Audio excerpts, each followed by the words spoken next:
Fala comigo, Rede Jovem! Sejam bem-vindos a mais uma aula da nossa EBD e nós vamos falar sobre a lição de número 12, que diz assim, o Código de Ética de Jesus. Ou seja, nós vamos falar sobre ética, aquilo que Jesus foi e continua sendo até os dias de hoje.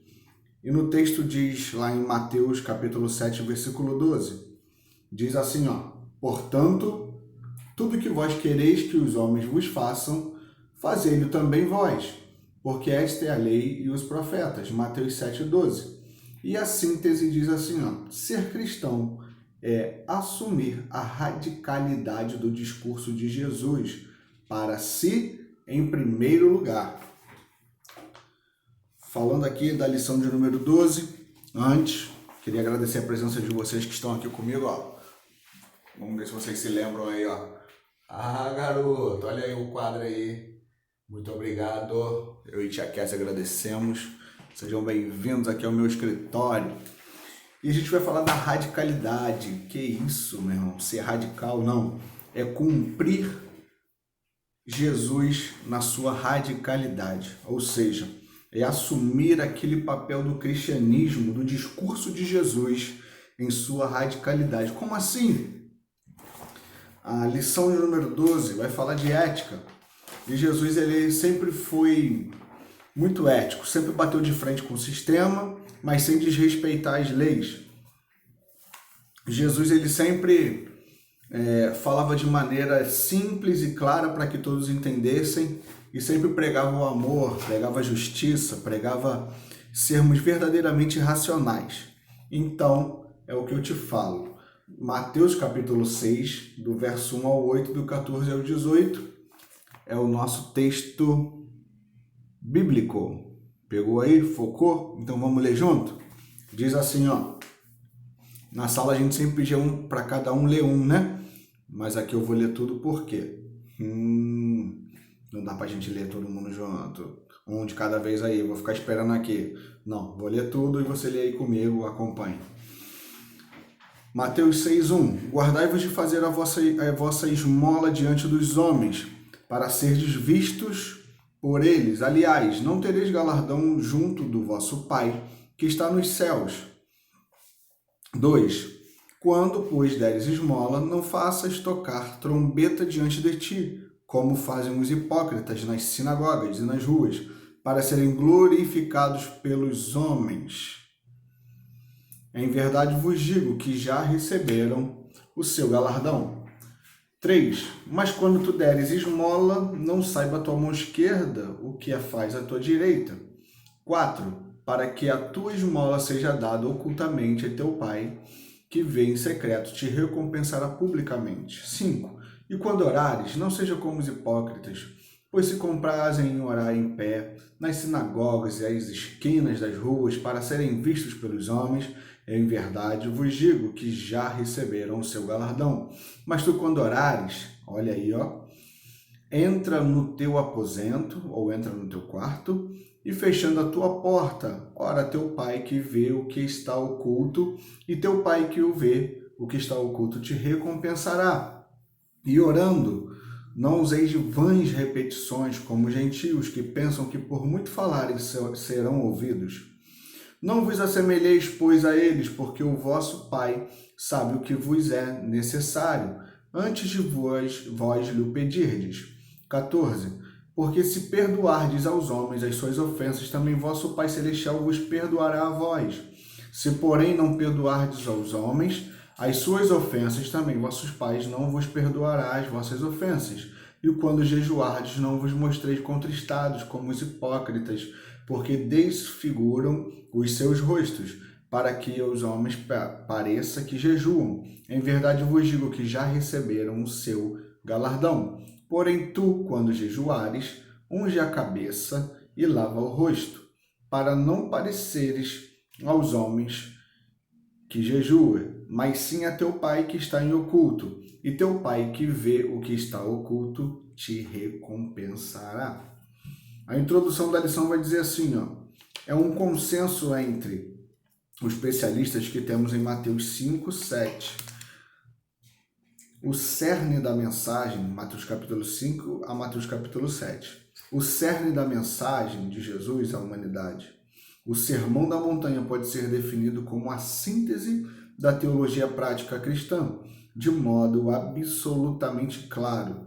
Jesus aborda as mais diversas questões que dizem respeito ao nosso viver cotidiano: felicidade, testemunho cristão, disciplinas espirituais, relação, graça e lei, são algumas das temáticas discutidas pelos mestres nessas especulares linhas,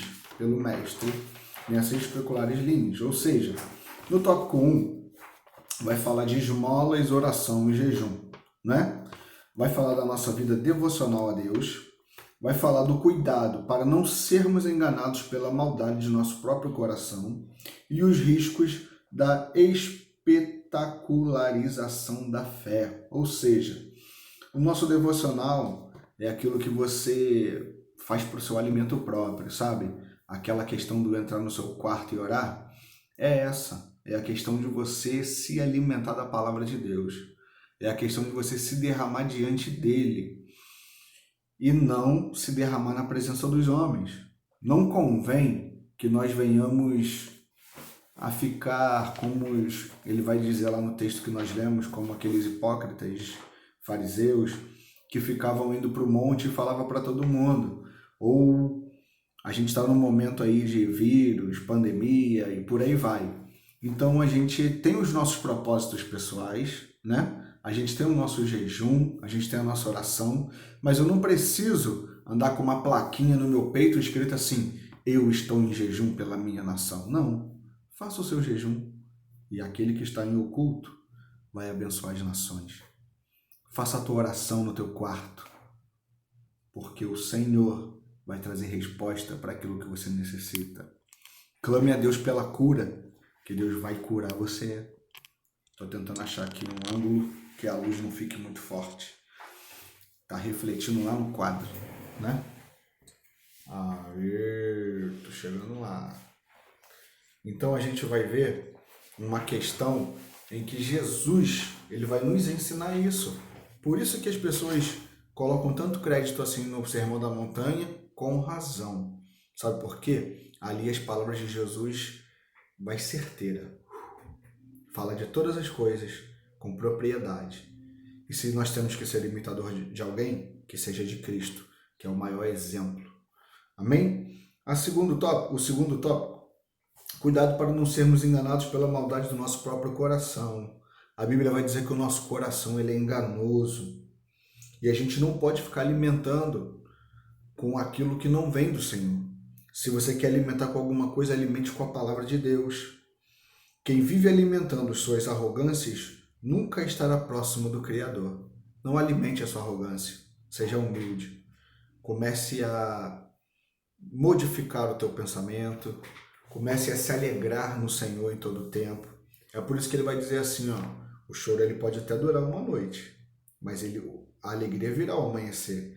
Em outra parte, o apóstolo vai dizer assim: chorai com os que choram e se alegrai com os que se alegram. Se você está chorando durante a noite, ou durante um período de luto, ou durante um período de escassez, um período de pandemia, nós vamos chorar juntos.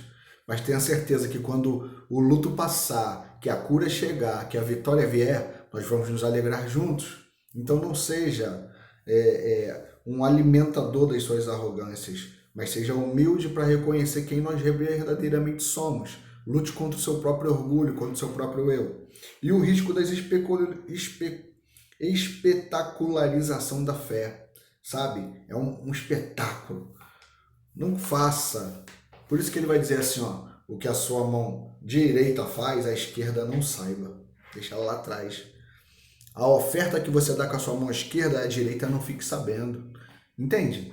Vivemos em tempos em que as pessoas querem ser reconhecidas por aquilo que elas dão, pela quantidade de dias que elas jejuam, pelo tempo de oração que elas têm. Na verdade, nós temos que mostrar isso para o nosso Deus. Na verdade, você tem que mostrar isso para o seu Deus.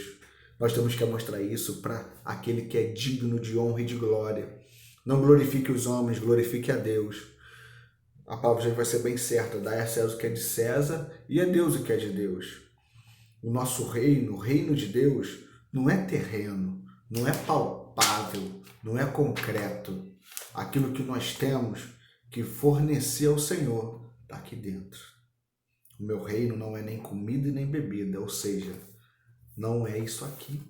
O reino de Deus é aqui dentro. É você e ele, é mudança de caráter, é mudança de vidas, é transformação no espírito. Amém? O tópico de número 2 vai dizer tesouro no céu.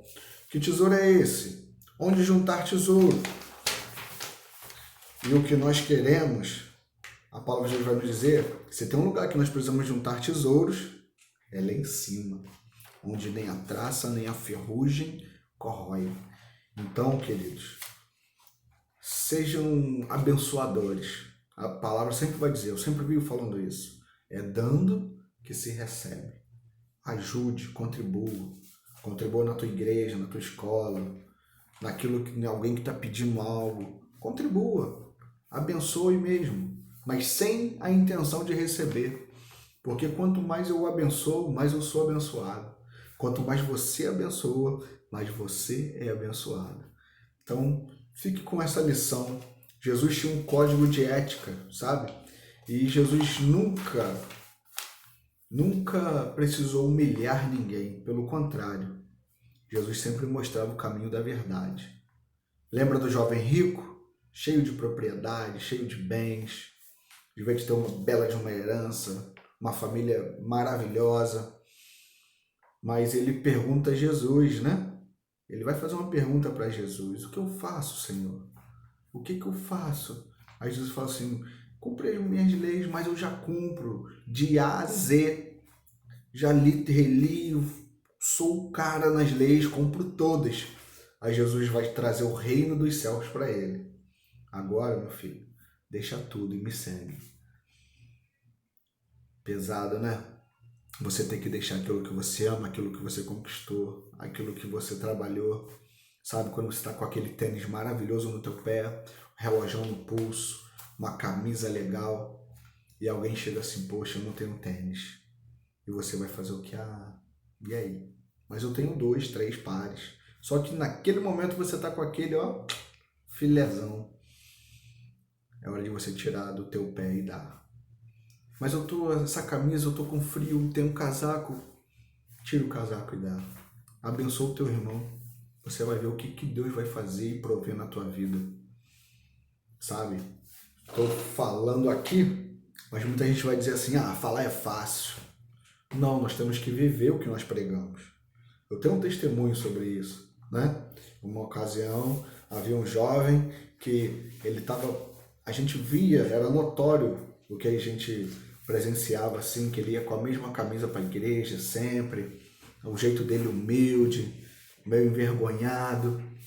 E um dia eu ganhei algumas camisas, sabe? Novinhas, algumas, tinha uma quantidade legal. E eu senti no meu coração de dar para aquele jovem, era até grande para ele, mas eu vi a necessidade dele. E eu peguei aquelas camisas e entreguei. Aqui, fulano, toma aí. E eu vi ele indo com as camisas para a igreja, ele estava feliz, estava alegre, não por aquilo que eu não me vangloriei no que eu fiz, até porque eu não contei para ninguém. Estou contando aqui hoje, isso já tem anos. E a gente continua abençoando, entendeu? E que você continue abençoando também. Mas passou um período de tempo e eu não fiquei triste de ter dado as camisas ou ter perdido. Pelo contrário, eu me alegrei. E um certo dia, alguém da minha família me chamou, vamos comigo ali no shopping. E chegando no shopping, sabe aquele banho de loja que a gente vive falando? Eu ganhei um banho de loja. Passei uma tarde no shopping comprando roupa, camisas e muita coisa eu ganhei naquele dia. Eu era bem jovem mesmo, já devia ter uns 16 anos, por aí, tem um tempinho. Mas eu pude ver ali a mão de Deus, porque quando você se dispõe a abençoar, o Senhor abre as comportas dos céus e faz chover sobre nós as bênçãos.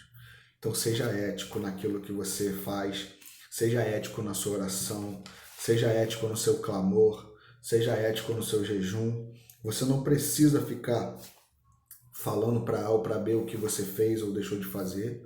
Você precisa se alegrar no Senhor, porque a palavra vai dizer que a alegria dele é a nossa força. Amém? Para concluir essa aula, diz assim, ó: as riquezas dos princípios ensinados por Jesus no Sermão da Montanha devem servir-nos de inspiração para tornar-nos pessoas melhores a cada dia. Então fica uma lição aí pra gente. Medite em Mateus 5, 6 e 7. Deus vai falar muito contigo através da palavra dele e Jesus vai confirmar no teu coração o teu ministério, o teu chamado, e o Espírito Santo, que intercede por nós todos os dias, vai continuar trabalhando em teu favor. Então guarde isso no teu coração. Adore ao Senhor não pelo que Ele pode te oferecer, adore ao Senhor pelo que Ele é. Deus te abençoe. Amém.